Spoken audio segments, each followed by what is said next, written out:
Welcome back to Silicon Wafers. The cracks are widening in relation to approval for Putin's handling of the war.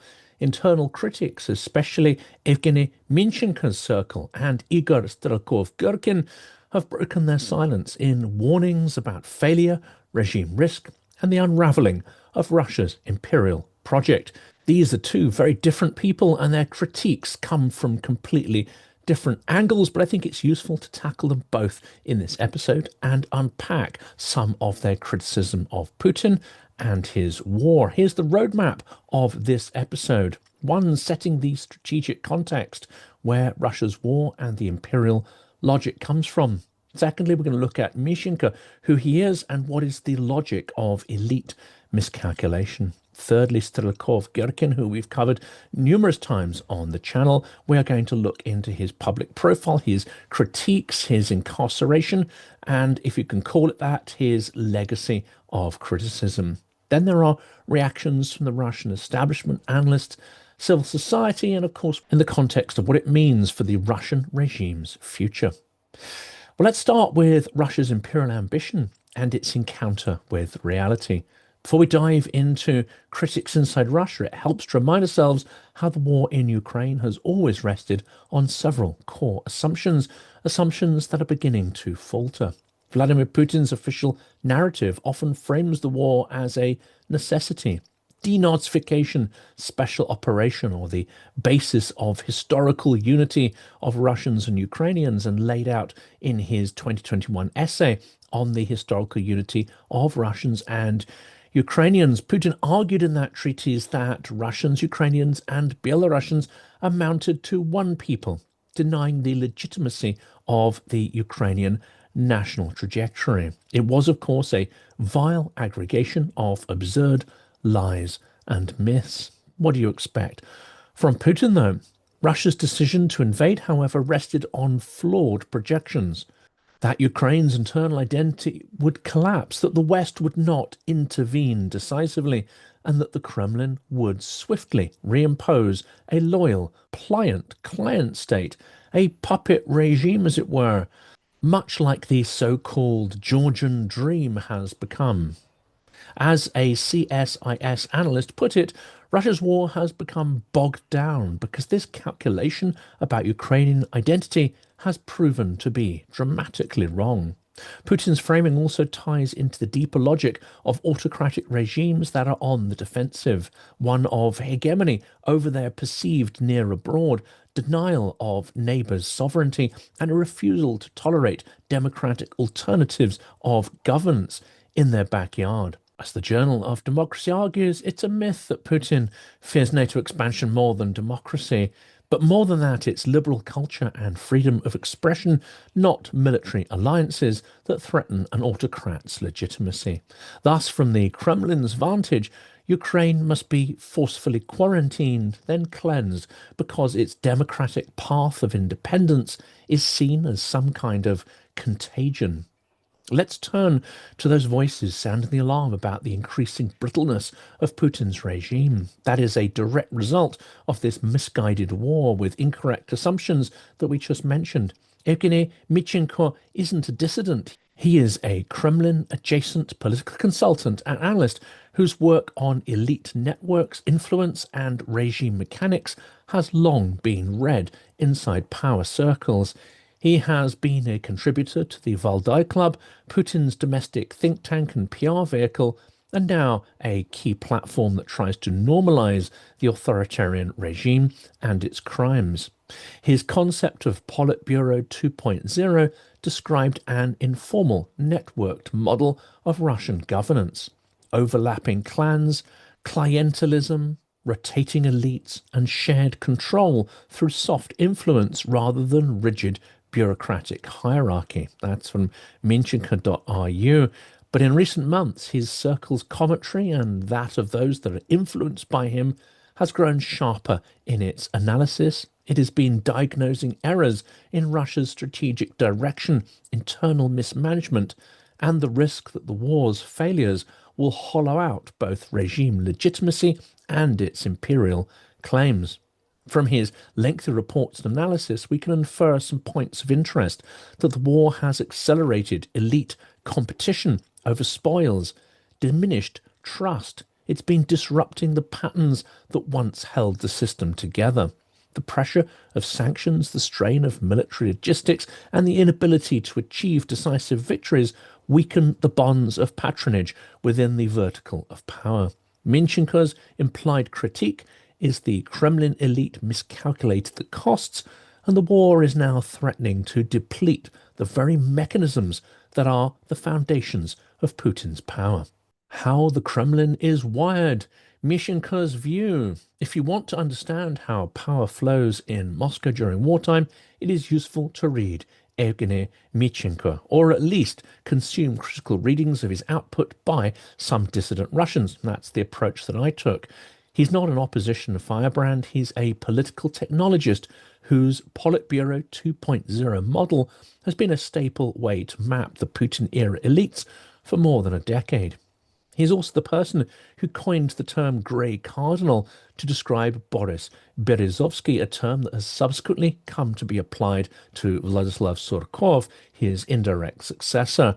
What does Minchenko himself say about the regime under the strain of war? First, let's anchor this commentary within the canon of his writings. In the 2017 English language Politburo 2.0 report, Minchenko describes the system starkly. Politburo 2.0's emergence as an informal network-based governance structure was mostly circumstantial. He adds that in practice, this informal network endures because it solves tactical problems better than any formal blueprint. Given the lack of articulated strategy, the model of Politburo 2.0 turned out to be more convenient for the solution of tactical tasks and survived until now for that reason. That frame, tactical improvisation over strategy, becomes crucial once Russia plunges into full-scale war. Before we move on to the next question, I'd like to make a personal recommendation that I know you will appreciate. You may have seen my interview last week with the producer of the film series Kiev of Mine, Ronnie Apteker. Well, I've partnered with them to help raise awareness of what I believe is an important series of films made for a Western audience to help break through absurd stereotypes about Ukraine, some of which, of course, are amplified by Russian propaganda. You can watch these films for free now. Details in a second. Kiev of Mine is a documentary series about Ukraine's extraordinary capital, which I had the privilege to visit for the first time in January this year. The film production began in 2018, and of course much has changed since then. It's now 2025, and the story is far from over. Kiev of Mine is a fast-paced, beautifully filmed, humorous, fun, insightful, heartbreaking, moving, and hopeful work. The very antithesis, in fact, of a doom-laden and worthy wartime documentary. This is a work that is extraordinarily uplifting. My friend, operator Starsky, says the film is made with so much love. The film series will make you laugh and cry.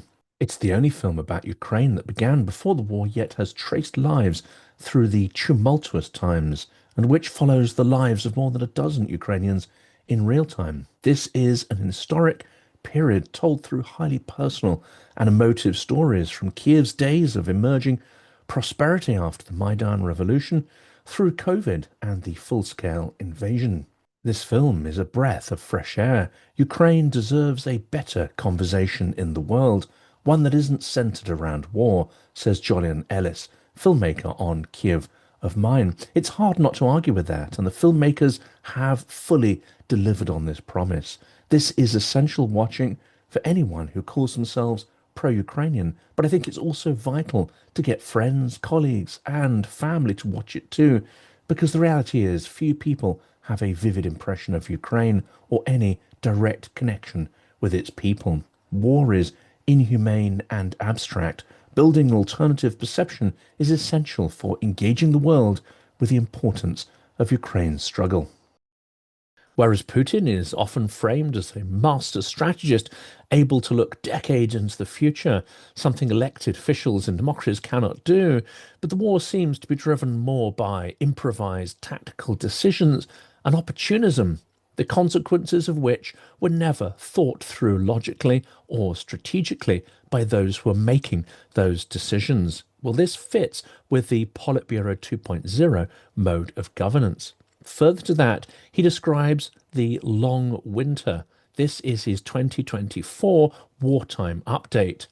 Minchenko's most relevant wartime snapshot is the June 2024 short report Politburo 2.0 Long Winter, Dolgaya Zima. It opens with a chill assessment of geopolitics and regime trajectory. Geopolitically, the situation is two steps away from a Cuban Missile Crisis 2.0, the likelihood of continuing positional confrontation with the West, a long winter, should be assessed as extremely high. He logs real movement inside the elite, who's up, who's down, in a system under wartime strain. And he says strengthening of the positions of Sergei Chemezov's group, the Kovalchuks, the Rottenbergs, and Gennady Timchenko, a decline in influence for Sergei Shoigu and Nikolai Patrushev. This is framed as born of necessity. Who is delivering against the war aims most? That tends towards those that can thrash the system to deliver arms and rustle up more resources. There are two big takeaways from Minchenko's 2024 text. War equals a long, grinding standoff with the West, not a quick empire-restoring victory. And secondly, elite equilibrium is shifting towards those that can mobilize real resources and manage the war economy, and away from some of the once unassailable so-called security barons. How Minchenko reads the deterrence game. When the Kremlin revised its nuclear signaling in late 2024, Reuters noted that Minchenko boiled down the message. If you try to kill us with your proxy's hand, we will kill both your proxy and you, was the message. This is what he said, 27th September 2024, re-reported by Reuters. Well, this is Minchenko's voice as interpreter of regime intent. Escalation threats are meant to freeze Western decision-making while Russians dig in for that long winter. But there's more here. Yes, Putin wanted to erase Ukraine and subsume its identity into a Russian imperial one, but he also does not see Ukraine as real, independent, or a viable nation with sovereignty and agency. He quite possibly believes that it's a construct of Western intelligence operations designed to weaken and destroy Russian identity, the Russian world concept, and his regime specifically. If Ukraine is a proxy, then this idea suggests Putin wants to erase it. All the while, he also seeks proxies to destroy the West, that malign entity that sought to use Ukraine, the proxy, against his regime. It sounds convoluted, but this may be a small window into his thinking. Minchenko matters for readings of the regime and to understand the fault lines that are shaking the structure of Putin's regime while leading to ongoing failures in the war at the same time. And there are three reasons that come straight from his frameworks. The first is the informal network / formal office. The configuration of elite networks around the president, not formal posts, determines the real layout of political forces. Secondly, war recalculates their clout and will continue to shake up the structure of the elite. The 2024 charting of winners that he made, Chemezov and the defense industrial Kovalchuk-Rottenberg Timchenko axis, and the losers, Shoigu Patrushev, suggests the wartime political economy, not just battlefield maps, decides who sits closest to the center of rent and risk. The appointment of Belousov may also fit in with this pattern. Thirdly, he makes the case there is no grand strategy, just perpetual tactics. His 2017 line that Politburo 2.0 survives because it's tactically useful, not strategically coherent, now reads like a diagnosis of wartime governance under sanctions, attrition, and mobilization.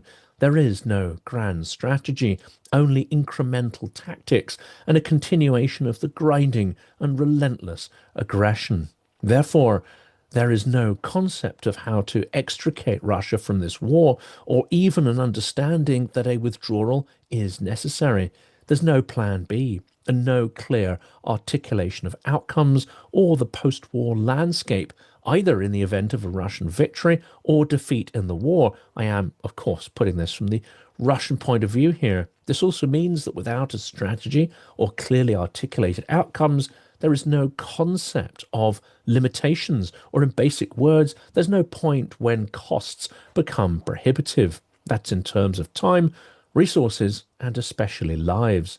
It's a blank check, a machine with no off button, and the grinding aggression will continue until it's physically stopped from the outside by others.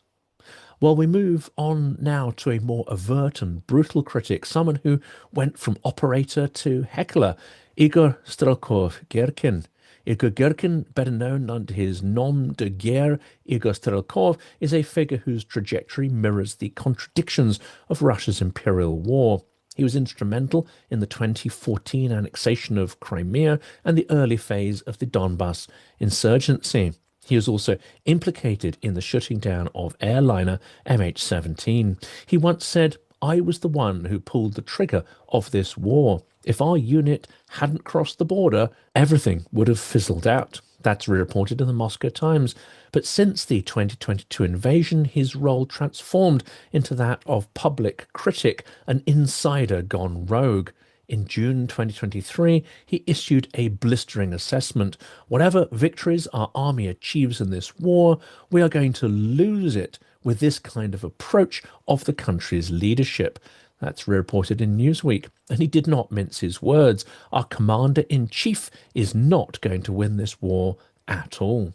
He called out Russia's high command as unprofessional and uneducated, and even went after Putin personally. He's never seen a tank except in a parade. He's really acting like a child. In May 2023, Strelkov publicly launched the Club of Angry Patriots, a political initiative claiming to intervene because Russia was drifting toward collapse. He said that Putin remained the only guarantor of stability, but warned that Russia was at risk of systemic ruin due to military failure. And indeed, almost 2 years on, relatively little has changed. But within weeks, the Kremlin reaction was swift. He was arrested in July 2023 on charges of extremism after declaring that Putin was a non-entity and a cowardly mediocrity, and suggesting that he cede power to someone more capable. That's from Reuters. In January 2024, he was sentenced to 4 years in a penal colony. By February 2025, Russia's Supreme Court refused to hear his appeal. As TASS reported, the panel decided to refuse to consider Igor Strelkov's supervisory appeal. From prison, Strelkov remains defiant. In December 24, in an interview published by his wife, Miroslava Reginskaya, he said pointedly, "Wars are not won by missile strikes." Strelkov's denunciations and imprisonment generated ripples across Russia's political and war reporting ecosystem and lit debates in the diaspora and among the Z patriot community. But many war bloggers, once supportive of Wagner, for instance, or radical nationalist causes, have grown cautious. After the Prigozhin-Wagner mutiny in mid-2023, there was a perceptible chill. State reprisals loomed, and open dissenters were threatened, sometimes with terminal consequences. One especially significant case was the Russian war blogger Andrei Morozov, or Mirs, who published casualty estimates that diverged from official lines, and then later apparently died by his own hand. His last message warned of reprisals if he continued down that path. Observers saw his death as another signal of intolerance for dissent of any kind, even from figures that were nominally pro-war. That's reported in AP News. Well, let's turn to regime risk, the imperial crisis, and Russia's internal Rubicon. At this stage, we need to ask, what do all these tensions mean for the Russian state itself? Is this crisis superficial and inconsequential, or does it threaten the very foundations of Putinism? Strelkov's thesis suggest an urgent question. If Russia cannot decisively dominate Ukraine, what imperial legitimacy remains? The failure to establish stable control undermines Moscow's ability to coerce buffer states or project power. The very construct of New Russia, Greater Russia, Novorossiya starts to ring hollow, and then people start to examine the costs. Institutional rot and adaptive instability. The system increasingly relies on ad hoc controls, paranoia, and brute force rather than institutional legitimacy. This is the architecture of brittle authoritarianism. The war is accelerating that path. The Kremlin could attempt a managed de-escalation, some political opening or elite reorganization, but the internal narrative that Russia must be strong, irreversible, victorious, and reconstitute its empire make compromise politically costly. Russia may be approaching a pivotal regime moment, whether tipping into decay, administrative sclerosis, or forced to a kind of authoritarian reinvention of the regime's very purpose. Ultimately, though, that is difficult. The survival of the regime and of Putin himself now seems inexorably linked to the need for ongoing war, a forever war where costs are not counted and there are no strategic end goals beyond extending the lifetime of the regime itself. But it's dangerous to set too much emphasis on the inevitable total collapse of the regime. Authoritarian states can adapt, they can suppress dissent, they can harden their posture. The Russian case underscores that autocracies that are undergoing change can export their legitimacy and identity crisis abroad via aggression and subversion, which is what we're seeing from Russia now. Putin's crisis of succession, the fact that there is no succession process, the fact he has swept the field of potential rivals, having them suppressed, exiled, and murdered, and yet his regime lacked a central idea, a singular purpose and vision to bind people to it. And Putin is not imaginative. Instead of developing a new identity, it turned to a tried and tested formula, a hackneyed idea from Russian history, empire and authoritarianism. This slide into autocracy has now metastasized rapidly into a forever war, a brutal process that is consuming the regime foundations at the same time as the country's resources, people, reputation, global power, authority, and legitimacy. And worst of all, Putin is transforming the regime's brittle instability, its weakness, into an outward projection of aggression, both kinetic and hybrid. And there is no sign that he either is willing to stop or has the capability to stop. A final word from our partners, the makers of Kiev of Mine. All three films are now available to watch for free on YouTube. Please check out the links to the dedicated website, which tells you more about the film, its subjects, and the filmmakers. Also in the description is a link to the YouTube channel where you can watch the films now.